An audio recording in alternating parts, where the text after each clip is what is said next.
আসসালামু আলাইকুম। সংবাদে আপনাদের সবাইকে স্বাগত। সংবাদ শিরোনাম।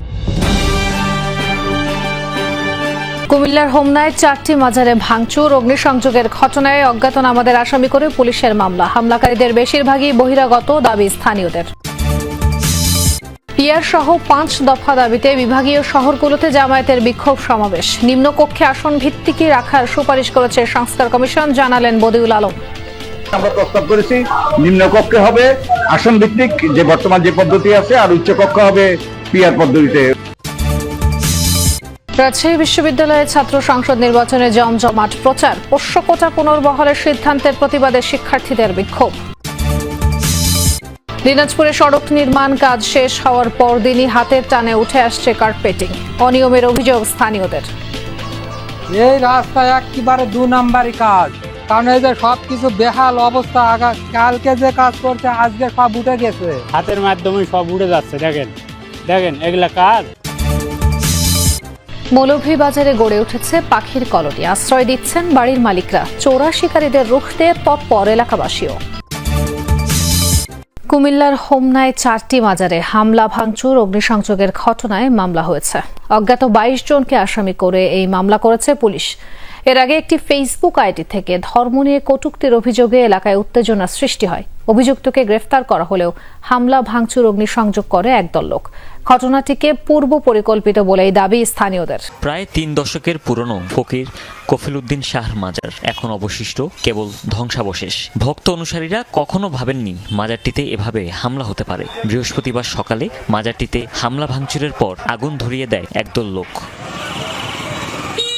শুধু কফিলউদ্দিন শাহর মাজার নয়, কুমিল্লার আসাদপুরে এ সময় আরও 3টি মাজারেও ভাঙচুর চালায় সংঘবদ্ধ জনতা। অভিযোগ উঠেছে লুটপাটেরও। স্থানীয় ও ভুক্তভোগীরা জানান, একটি ফেসবুক আইডি থেকে ধর্ম নিয়ে আপত্তিকর পোস্ট ঘিরে উত্তেজনা দেখা দেয়। মামলা হলে অভিযুক্তকে গ্রেফতার করে কারাগারে পাঠানো হয়। এতেই ঘটনাটির সুরাহা হয়েছে বলে ভাবেন স্থানীয়রা। তবে পরদিন মাইকে উস্কানি ছড়িয়ে বিভিন্ন এলাকা থেকে লোক জড়ো করা হয়। অভিযোগ, এরপরই পূর্ব পরিকল্পিতভাবে চালানো হয় এই হামলা। অনেক লোক আসছিল, তাদের আমি চিনি না। কারা অজ্ঞাত কিছু লোক হোমনা থানার যে আসাদপুর ইউনিয়নে কয়েকটা মাজারে অপ্রীতিকর ঘটনা ঘটিয়েছেন। আমরা এটা নিয়ে আইনগত ব্যবস্থা নিচ্ছি। এটা আমরা মামলা রেকর্ড করছি একটা। পিআর পদ্ধতিতে জাতীয় নির্বাচন সহ 5 দফা দাবিতে দেশের বিভাগীয় শহরগুলোতে বিক্ষোভ সমাবেশ করেছে জামায়াতে ইসলামী। জুমার নামাজের পর বিভাগীয় শহরগুলোয় বিক্ষোভ মিছিল করা হয়। মিছিলে নেতৃত্ব দেন কেন্দ্রীয় নেতারা।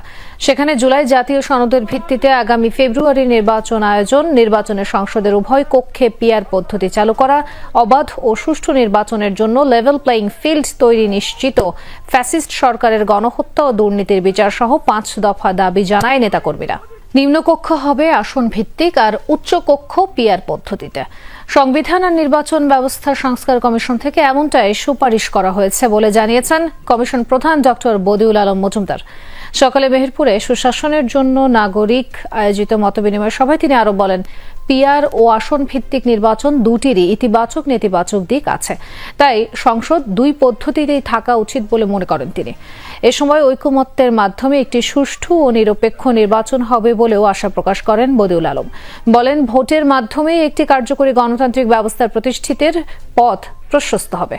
সংবিধান সংস্কার কমিশনের পক্ষ থেকে আমরা প্রস্তাব করেছি নিম্নকক্ষে হবে আসন ভিত্তিক একটি কার্যকরী গণতান্ত্রিক ব্যবস্থার প্রতিষ্ঠিতের পথ প্রশস্ত। সংবিধান সংস্কার কমিশনের পক্ষ থেকে আমরা প্রস্তাব করেছি নিম্নকক্ষে হবে আসন ভিত্তিক যে বর্তমান যে পদ্ধতি আছে, আর উচ্চকক্ষ হবে পিআর পদ্ধতিতে, আনুপাতিক পদ্ধতির ভিত্তিতে। তো দুটোই ইতিবাচক দিক আছে, দুটোর নেতিবাচক দিক আছে। এই জন্য আমরা মনে করি দুটোই হওয়া দরকার। রাজশাহী বিশ্ববিদ্যালয় কেন্দ্রীয় ছাত্র সংসদ রাকসু ও হল সংসদ নির্বাচনের 6ষ্ঠ দিনের মতো প্রচারের জন্য চলছে। সাপ্তাহিক ছুটির দিনে সকাল থেকে আবাসিক হল সহ ক্যাম্পাসের বিভিন্ন স্থানে প্রচারণা চালাচ্ছেন প্রার্থীরা। শিক্ষার্থী বান্ধব ক্যাম্পাস গড়ে তোলার প্রতিশ্রুতি দিচ্ছেন তারা। রাকসুতে 23টি পদে লড়ছেন 247 প্রার্থী। এর মধ্যে ভিপি পদে 18, জিএস পদে 13 ও এজিএস পদে 16 জন প্রতিদ্বন্দ্বিতা করছেন। ছাত্রদল ও শিবির সমর্থিত সহ 12টি প্যানেল ঘোষণা করা হয়েছে। আগামী 25 সেপ্টেম্বর রাকসু ও হল সংসদের ভোট। একাডেমিক ভবনগুলোতে ভোট গ্রহণ হবে। ভোটার প্রায় 29,000। এ বিষয়ে আরো জানাতে যাচ্ছি সহকর্মী তারেক মাহমুদের কাছে। তারেক, যেটি আপনি আগে বলছিলেন ছুটির দিনের প্রচারণা কেমন চলছে, এই মুহূর্তে কি দেখছেন? তাজনীন, এই মুহূর্তে প্রচারণা সেটি জমজমাট। আমি যদি একটু দেখাই, ঠিক আমার পেছনে প্রার্থীরা যারা রয়েছে তারা একটু আগেই প্রচারণায় কিন্তু নেমে পড়েছে। বিশেষ করে যে 12টি প্যানেল রয়েছে, 12টি প্যানেল থেকে শুরু করে যারা স্বতন্ত্র প্রার্থী রয়েছে সকল জায়গাতেই ক্যাম্পাসের প্রচারণা এবং বিভিন্ন জেলা সমিতি থেকে শুরু করে বিভিন্ন সংগঠনের যারা দায়িত্বরত রয়েছে তাদেরকে নিয়ে, সদস্যদেরকে নিয়ে আসলে প্রত্যেকটি জায়গায়, বিশেষ করে রাজশাহী বিশ্ববিদ্যালয়ের যে শহীদ মিনার রয়েছে, বুদ্ধিজীবী চত্বর রয়েছে এবং শহীদুল্লাহ একাডেমিক ভবন রয়েছে, সব জায়গাতে গোল চত্বরে করে আসলে ভোটের নির্বাচনী যে কার্যক্রম সে বিষয়ে কিন্তু বিভাগে যারা রয়েছে ডিপার্টমেন্টের সিনিয়র জুনিয়র সকলে আলোচনা করছেন। এবং সকাল থেকে আমি দেখেছি যে প্রচারণা আজকে শুক্রবার ছুটির দিনে কম থাকলেও জুম্মার নামাজের পরে আসলে প্রচারণায় দেখার মতো ছিল। উৎসবমুখর পরিবেশে কিন্তু সেই সময়টি প্রচারণা শুরু হয়েছে। এখনও কিন্তু তাই প্রায় আধা ঘন্টা থেকে প্রার্থীরা রাজশাহী বিশ্ববিদ্যালয়ের পরিবহন মার্কেট, টুকিটাকি চত্বর, সিলসিলা, সিরাজি ভবন, শহীদুল্লাহ কলা ভবন, মমতাজউদ্দিন কলা ভবন থেকে শুরু করে যে একাডেমিক ভবনগুলো রয়েছে সেই ভবনগুলোতে এবং যে 17টি হল রয়েছে হলগুলোতে এবং রাজশাহী বিশ্ববিদ্যালয়ে যে স্টেশন বাজার সেইখান থেকে শুরু করে বিনোদপুর বাজার, কাজলা, প্রত্যেকটি জায়গাতে প্রার্থীরা তাদের হ্যান্ডবিলগুলো নিয়ে বেরিয়ে পড়েছেন এবং তারা যারা ভোটার রয়েছে, সাধারণ শিক্ষার্থীরা রয়েছে তাদের কাছে যাচ্ছেন, গিয়ে মূলত তারা রাজশাহী বিশ্ববিদ্যালয়ের যে সমস্যাগুলো রয়েছে সমস্যাগুলো শুনছেন এবং সেই সমস্যা অনুযায়ী সকলের কাছে প্রতিশ্রুতি দিচ্ছেন যে সেই সমস্যা অনুযায়ী কিন্তু তারা কাজ করবেন। নির্মাণ কাজ শেষ হবার একদিন পরে উঠে যাচ্ছে সড়কের কার্পেটিং। দিনাজপুরের লোহাচড়া গ্রামের 1.5 কিলোমিটার সড়কের একই অবস্থা। স্থানীয়দের অভিযোগ, কাজে গড়মিল করতে রাতের আঁধারে রাস্তাটি তৈরি করেছে ঠিকাদারি প্রতিষ্ঠান। অন্যদিকে ক্যামেরার সামনে কোনো কথাই বলতে রাজি হয়নি অভিযুক্ত ঠিকাদারি প্রতিষ্ঠানের কেউ। সবুজ মাঠের বুক চিরে চলে গেছে পিচ ঢালা সড়ক, নিভৃত জনপদ এসেছে পাকা সড়কের আওতায়। কিন্তু এই পথই এখন গ্রামবাসীর দুঃখের কারণ। শিশু কিশোরের হাতের টানেই উঠে যাচ্ছে সড়কের কার্পেটিং।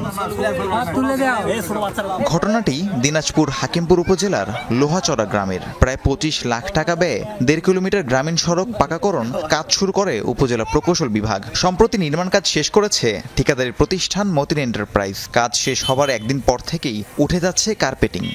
রাস্তার কোনো তেল নেই, হাতের মাধ্যমে সব উড়ে যাচ্ছে। দেখেন এগুলা কাজ। কালকে রাস্তা করে দিয়ে চলে গেছে, আমরা আজকে আসতে দেখি রাস্তা চড়া ধরে উড়ে যাচ্ছে। তো এগুলা কি রাস্তা? বৃষ্টির মধ্যে কাজ করেছে, তেলটা কাজও লাগে না, তেল তো দেয় নেই, তারপরও পিচও কম হয়ে গেছে, রাস্তাটা একবারে খুলে পড়ে যাচ্ছে। স্থানীয়দের অভিযোগ, রাতের আধারে কাজ করেছে ঠিকাদারি প্রতিষ্ঠান, প্রয়োজন মাফিক দেয়া হয়নি অ্যাগ্রিগেট ও বাইন্ডার। এই নিয়ে ক্ষোভ প্রকাশ করলেন তারা। গতকালকে যে কাজ করছে এই রাস্তা একেবারে 2 নাম্বারই কাজ। মৌলভীবাজারে গড়ে উঠেছে হরেক রকমের পাখির কলোনি। জেলার বেশ কয়েকটি বাড়ির মালিক তাদের বাড়িতেই আশ্রয় দিচ্ছেন পাখিদের। পাখিরা অবাধে স্বাধীনতা ভোগ করছে নিরাপদেই। তবে শিকারীদের কারণে রাত বিরাতে বাড়ে পাখিদের আতঙ্ক। পাখি রক্ষায় সদা তৎপর এখানকার পাখিপ্রেমীরা।